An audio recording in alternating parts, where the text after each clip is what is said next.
People said they wanted me to do a tips and tricks video for Mario Kart 8 Deluxe. So, everything you need to know about Mario Kart 8 Deluxe 150cc. 3, 2, 1, go! Coins increase your top speed. You can only carry 10 at once. It's very important to pick up 10 as quickly as possible. Getting a coin in first. You can hold it until you get another item to force a defensive item like a Nana or Shell. Keep holding your coin as a defense against a Boo. This way it won't steal your defensive item. In the Wii U version, items were based purely on distance. In Deluxe, however, your overall position also matters. It also depends on what items are already on the track. For example, 2 blue shells cannot be drawn at once. Characters are divided into different weight classes. Light characters have better acceleration than heavy, and heavy have higher top speed. If you are playing as a lightweight, be cautious of heavyweight players. They can bump you and send you flying off the track. After hitting an item box, you can press the item button to stop the roulette early. You can dodge a blue shell by using a mushroom right before it hits you. If someone is close behind you, you can slow down and let them pass to get hit. If you are going to get hit no matter what, stop before a boost panel or cannon so you can accelerate to top speed again. If there are no rails, you can fall off the track instead because you accelerate faster after falling off compared to getting hit by a blue shell. Unlike the Wii U version, fire hopping isn't in Deluxe. However, hops can be useful to align your cart. They also make it easier to charge mini turbos. By driving right behind someone, you can get a boost of speed for a short while. Rinse, repeat, victory. While it was pretty useless in the original, tricking in Deluxe is OP and should be done as often as possible. Don't start trailing an item unless a red is chasing you or if you are trying to hit a player behind you. This way, if you get hit by a blue, your defensive item won't be destroyed. If you get hit by lightning, well, sucks to be you. Green shells need to be nerfed. Green shells need to be nerfed part 2. Green shells need to be nerfed part 3. Green shells need to be... forget it. The amount of invincibility frames after getting hit with an item is much greater than it was in the Wii U version. When drifting, if you position your analog stick at an angle of 60 degrees or so, you can charge turbo boosts much faster. This is known as soft drifting. Compared to its Wii U counterpart, Deluxe is a lot more forgiving when it comes to kart combinations. You can use a wider variety of karts and wheels without it affecting your races too much. Jumping just before certain glider panels can give you a small extra boost before launching into the cannon. This only saves around 1/10 of a second, but is really easy to pull off consistently. There are several starting boosts you can get at the beginning.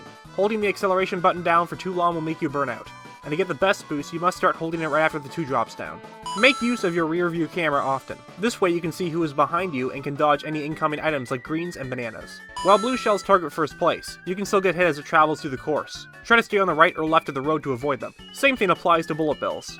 Don't spam a crazy 8 if you get it. You have access to a lot of useful items that you can use to your advantage. Mushrooms and stars can be used for shortcuts. Greens and bananas are useful defensive items. The blooper can be useful if you need to catch up to other racers, especially on tracks with a lot of turns. And the red and bomb are aggressive items. The coin? Well... I got nothing. Don't throw items like triple reds too quickly. The amount of invincibility frames after getting hit by an item were increased by a huge amount compared to the Wii U version, so throwing them too quickly will waste them. If thrown too quickly, the reds can also collide with each other and destroy themselves. When using karts, drift a lot sooner than you think and start by going wide and then tight around corners. You get the fastest lines this way. For inside drifting bikes, you need to delay the drift a lot more so you don't collide with walls or fall off. Smart steering is not a good idea to have on. The shortcuts you can take are limited and it is impossible to get the tightest lines. It also is impossible to get ultra mini turbos with smart steering enabled. When starting a race in first, it's best to begin by going as tight as possible and not going for coins. Grab double items as soon as you can to guarantee a defensive item. Once you have a decent lead, you can begin to go out of your way to get coins in order to up your top speed and keep ahead of the pack. Don't use your items recklessly. If you have a red and can outskill another player by pure lines, hold the red and don't waste it. Try chaining your items often. Do this by using an item right before another item box. A very popular item to do this with is stars. Be careful of where you use your bullet bills. Using them at a cannon section will be a waste, and be aware of where your build will end, as it might result in you colliding into a wall. Be wary of what items other people are grabbing. You don't want them to steal the item box that you are going for. Look far ahead when driving. It's important to see if there are any items to avoid or mushrooms you can grab to get a boost. The amount of coins you start with will depend on your starting position for a race. If you have a shock, try to time it for when the most players are in a glider or when the least amount of people are in stars or bullet bills. If you trail a bomb to defend yourself, you will also be hit in the blast. To avoid this, quickly drop the bomb before the item reaches you so you can escape unharmed. On some courses with bounce pads, you can get extra airspeed when you drift onto them to charge an MT. Right before you bounce, release the mini turbo and trick right after bouncing to gain extra speed while in the air. Save bullet bills for the S-turn on Neo Bowser City. Just trust me on this. Keep items like mushrooms and stars for big shortcuts on the track. A lot of shortcuts in the game aren't worth going for. Here are some of the more complicated ones. Mario Kart Stadium. Start your drift and use the mushroom to navigate between the pipe and wall. If you hit the wall, you can charge an SMT and save more time. Mario Circuit. Go tight after the bridge and use 2 mushrooms to get back on the road. Release your Ultra Mini Turbo and continue driving. Electrodrome. Start a drift when you land from the glider. Use a mushroom right when you hit the off-road and go as tight as possible. When you release your Ultra Mini Turbo, hop and land in the drift, releasing the MT after the glider. Dry Desert. Start with the drift to the right. Right when you're about to go off-road, release an MT with a hop, landing into another drift. Right when you're about to land, use your mushroom. Get as close to the rock as you can and you'll get extra air. Once you land, wait for a bit and release an MT to land back on the track. Yoshi Valley. Start a drift to the left. Use a mushroom and if you hit the fence at the right angle, you will bounce off of it. Use it to charge an SMT once you are back on the track. Some shortcuts can be done without needing any items. These are extremely useful and can help when racing. Mario Kart Stadium. After drifting around this corner, release your SMT and do 2 hops to the left. Start a drift to the right and after landing on the off-road, release an SMT. After a couple of hops, you'll be back on the track. A bit further up, start a drift to the left and release it, hopping just before the off-road. Do another hop upon landing and then trick off the ramp to get back on the track. You can also cut a small amount on the following turn. Swamp Ruins. Start a drift to the left and soft drift so you can charge an SMT as soon as you land on the off-road. Hop to reposition yourself and trick off the ramp. Shy Guy Falls. At the end of the course, start a drift to the right and charge a mini turbo. Release it and hop at the right timing, allowing you to reach the ramp and trick off of it. This saves around a second, but is very tricky to execute. Mount Wario. Drift to the right to charge an SMT. Release it when hopping off the track as close to the wall as possible. You will hopefully be bumped far enough to land back on the track. Don't take the intended route here, that's boring. Instead, start a drift off of here and land into an SMT. Trick, then charge another MT. Release it and trick again. Land in a slide towards the right and charge a final mini turbo and trick one more time.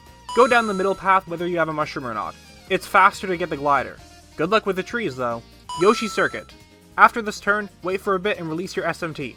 Hop over the section and land in a drift. You can also charge an MT and cut the corner with the tires if your position is just right. Dragon Driftway. Do a counter slide and start a drift to the right. Soft drift so you can charge an Ultra Mini Turbo. Once you release it, do 2 hops to the left and start drifting once again to the right. Release an MT and jump off the edge to cut a big turn. Drift to the left to realign yourself. This is a pretty tricky shortcut to pull off. Mute City. Drift to the right and release a mini turbo just before the shortcut. Hop, and then trick off the ramp. Mario Circuit. On the anti-gravity section, charge an SMT and release it once on the off-road. Land back on the track and hit the boost panel. At the end of the course, drift to the left and release your SMT when hopping at the edge of the road. Do a few hops to get yourself back on the track. Donut Plains 3. Fall into the water and start drifting to the right. When exiting the water, start holding the stick to the right and charge the SMT. Release it and go back on the track. Royale Raceway. Drift and release a mini turbo while hopping at the edge of the road. Slide to realign yourself and trick off the ramp. Tick-Tock Clock. This shortcut depends on the clock hand placement. Drift to the left to charge an SMT. Release it and hop to the left, then right and trick off the middle of the clock hands. Realign yourself on the track. Hyrule Circuit. Charge a mini turbo and release it while hopping over the grass. The trick to this one is hopping a lot sooner than you think. Big Blue. At the beginning of the second section, drift off the course to cut a small amount. At the end of the track, start on the right path, fall at this point to the other one, and then drift off the track to land on the road. Keep your control stick down so you get enough air to make the cut. Rainbow Road. Drift off of this path to land on the other path. Try to charge an SMT upon landing. Were there any tips that I missed? Feel free to post them in the comments. If you liked the video, make sure to subscribe, and if you want to see more like this one, then let me know down in the comments section below. I've been Nintendo Black Crisis, and I will see you guys later.